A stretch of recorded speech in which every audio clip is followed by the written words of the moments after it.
This is Dre with Brothers United Leadership Development, Bill 206, Bill 206 Media, and this is another episode of the Build Black Wealth podcast. And we're here in the studio with Sarah from Follow Me Catering Co. She's one of our Build Black Wealth Incubator Program participants and one of our chefs of choice. So thanks for joining us. Thanks for having me. So we're going to jump into these questions and run through this conversation real quick. So tell us a little bit about yourself and your background in your industry. So Follow Me Catering Co. is a woman-owned business, and we've been operating since 2016. We specialize in Pacific Northwest soul food, which is the best soul food in the Northwest. And our number one dish is our mac and Cheez-Zay. So definitely try that when you see us. We do all type of events from corporate caterings. We do vending events. We do private caterings, meal preps, pretty much everything food. Everything food. Yep. That's what's up. So did you always want to cook? Did you always see yourself doing this as a business? I know you probably enjoy cooking just from... Yeah, I always loved to cook, but I actually wanted to open a daycare. So when I went to school, I did business management and accounting, and my whole business plan was to have a daycare, and I got a really high grade in that, and like my business mentor, his name was Jeff, and then I don't know what it was. I took up a part-time job at Wendy's when I was in college, and then I just stayed professional cooking. So you think you ever go back to the daycare thing? You think you'll just, Oh no, I'm over that. So now I do like I do accounting. So I do accounting as well, finance, admin, and stuff. But for like my corporate job. But I can't. I have 4 of my own kids, so you said that's enough. That's enough. I have 4 children, and yeah. What is your motivation to continue the work that you do, and why do you do? Like who or why do you do it? Okay, so yeah, my children are the motivation, but why I do it, I love to cook for people. Like that's just like my passion. Like I don't know, for people that cook, they'll tell you it's like a different joy when somebody eats your food and they really enjoy it, you know? It's different. It's like a connection, and I really grow with my clients. So I'll do like date nights, engagement parties, baby showers, weddings, birthdays, anniversaries, Christmas, all with like the same clients all year. So it's just definitely something that, you look forward to being the talk. It's a lot of memories with people, right? So they're always going to remember that good food that they had. Right. That's what's up.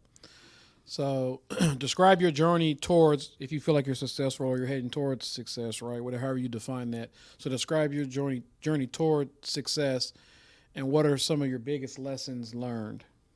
So it's been a long journey. So cooking is hard. It's very hard. It's all timed and calculated, and it's a lot of paperwork. It's a lot of red tape, and you have to know about that. So you can't just go out and think that you're going to go sell food. I mean, you can, but you don't want... My biggest lesson is not having all of my stuff straight. And so I did a concession stand. It was probably my second one. And the health department came. And they were like, oh, you have to throw all this food away. And you have to pay a $500 fine. And you have to have this and that. And I have not operated an event since without having that proper setup, because you don't want that to happen to you. And then it's hard. It's tough. And I feel like I'm getting to be successful. So I'm just building on that. It's just being like disciplined, so I work for myself. So it's kind of like, if I want to be lackadaisical, then I can do that. So that's where I'm headed. Yeah. And share, because I think a lot of folks don't know, they think like starting a business is just the end product, right? Like, oh, I'm going to cook and I'm going to sell food. But like you said, there's a lot of administrative things, a lot of rules and regulations that you got to follow if you want to do it right. So, right. Exactly. So share a little bit about that so folks can understand. You don't got to like dive into every single intricacy, but share a little bit about like the administrative load that it takes and the communication and those types of things. You have to take different classes. You need a health permit. Sometimes you need like a certified booth operator's permit if you're going to do like a market. You have to have everything on board. You want that with the health department. You don't want to, it's for food for sure. and you just want to make sure that you have the knowledge of what you need. Just research it. All the information's out there. You just need to look it up, and ask questions. Definitely, I always share information with people that I see. Like if I'm doing an event and I see another vendor and they don't have their setup, I'll go over and talk to them and tell them like, hey, you need a hand wash station. Right. You need to have a constant heat source. You need to have this, and they'll be like, thank you so much. I didn't know that, whatever, and that feels good too, to just know that I can help somebody else, get their stuff together. So yeah, just whatever you're doing, wherever county you're in, there's different things. So people that bake, they can, they have different rules. People that do like candy and different things. And so there's like different levels of like the food that you're going to do. If you want to just sell snacks, you might not need a permit and things like that. So what do you mean snacks? Anything that's prepackaged. So like if you just want to have a snack truck, you don't really need nothing but probably your business license, But if you're going to do like potentially hazardous food, which is like what I do, so I'm taking food from raw and cooking it. So. Oh, okay, so it's a little more detailed. Yeah, yeah, exactly. So there's like steps, 3 different tiers. A lot more steps you got to go through. So we're going to take a quick commercial break, and we'll be right back.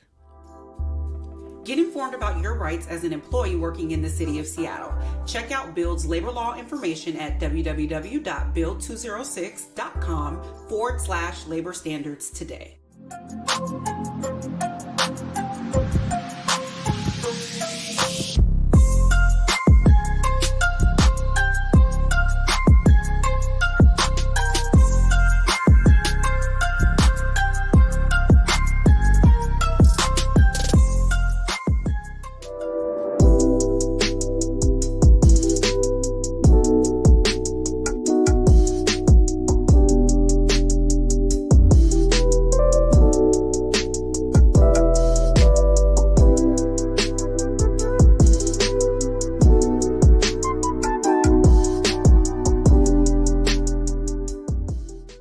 Back. This is Dre with Brothers United Leadership Development, Bill 206, and it's another episode of our Build Black Wealth podcast. And once again, I'm in the studio with Sarah from Follow Me Catering Co. And so, like we said, this is one of our go-to vendors for when we need food for our events, large events, small events.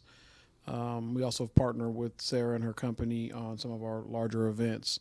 So as an entrepreneur, what is one tip or trick that you've learned to help you succeed? Networking.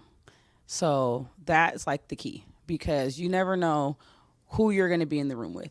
So you definitely want to mix with business owners. For me, with food, I definitely love to go and just meet people. Everybody needs food everywhere I go, right? So I would just say networking and keeping a list of your clients and contacting them. Following up with them during the holidays, and just building those relationships, and just having a little bit of discipline. Like I was saying earlier, when it's your own business, you can, do what you want. But if you set goals and make sure you stick to them, that'll help you out a lot. Yeah, if you want to be successful, you definitely, no matter what, working for somebody else or working for yourself, you definitely have to have a level of discipline. So what is the best advice you can give someone who's looking to get started and just can't get over the hump, or start thinking about all the extra stuff? Like, what's the best advice you would give somebody that's trying to start a business or an organization? Or I would say find your inspiration. So whatever it is that you want to do, find what inspires you in that category, or somebody that's already in that industry. I would say maybe find a mentor, ask questions. You can never ask too many questions, and definitely do your research on your business, what kind of licenses you need, the costs. You want to look up your competition. You want to see, the market rate for whatever you're offering. You definitely want to know what the next person has and what you can do to be you. And you want to definitely just have a passion for it. Don't just do something because it's there to do it. Right. You want to do it because you want to put your best foot forward. I would say look into like the small business associations, business impact, urban impact, different things, different classes you can take to help you start a business. They'll tell you, hey, here, this is how you make your business plan. This is what you need to be successful. This is how you can do a profit and loss statement. They'll give you that. So definitely look into that if you're need some help to get there. Yeah, and that kind of segues us into our next one. But before we segue to that, mentorship has been a thing that's come up a lot with folks that we talk to on this podcast. So, I appreciate you sharing that, like really finding people that either are in the industry or just doing business or in general, just, it seems like that's been helpful. Like people feel like they got the most from being able to tap into people that are already doing it. So you're not having to recreate the wheel and being open to learning. Also the education or however that comes, workshops or online or formal education. A lot of people talked about education. And so what resources do you think is needed? And it kind of segues into this question about, for others in our community to be successful and to start a business. Like what resources do you think that are most beneficial? Definitely, like I said, so I've did a lot of programs that have helped me, benefited me. You take different, tips from each of them. So I think that we just need a lot more people. It goes into the mentorship too. So stop holding on to the information that you have. So you can know something, but they won't tell somebody else. So like I said, whenever I have information that I think is useful to somebody else that's in my industry, I definitely share it with them. I had a girl, she made like juice, and she came to me for mentorship, and I guided her, and she is doing good. I'm like, okay, girl, there you go. Right. I have another girl that did sweets, and she's doing her thing. She's getting wholesale contracts and stuff, So definitely, we need to share our information and not like withhold stuff. We need to, get it out there. So we just need to have more access to it. So I just think like we share so much stuff on social media, like whatever drama or chaos is going on in the world, but share some of that business information, and then sign up for those classes. Reach out to Africatown, Urban Impact, Build has some classes. I've done a lot of them. Yeah. So Business Northwest, the Washington Small Business Association, reach out to your Chamber of Commerce because they want their businesses to strive, in their cities. So they'll help you out as well. So yeah, there's a lot of resources out there. You just got to go out and get. And I agree. I think people sometimes, especially when you're in business, people want to hold on to information because they want to make it competitive, but really it's not. Like share the information so our community can thrive and have those resources. So tell folks how they can get a hold of you and reach out to you and connect with you in your business. You can reach me at my website, www.followmecateringco.com, or you can reach me via social media, Facebook or Instagram, Follow Me Catering Co. Or you can shoot a text to 425-324-4792, and anything you like, we'll make it just right. All right. Well, thank you for joining us again. Once again, her information is also in the description, so feel free to use the links and the other information in the program description. And once again, this is Dre with Bill 206 Media, Brothers United Leadership Development.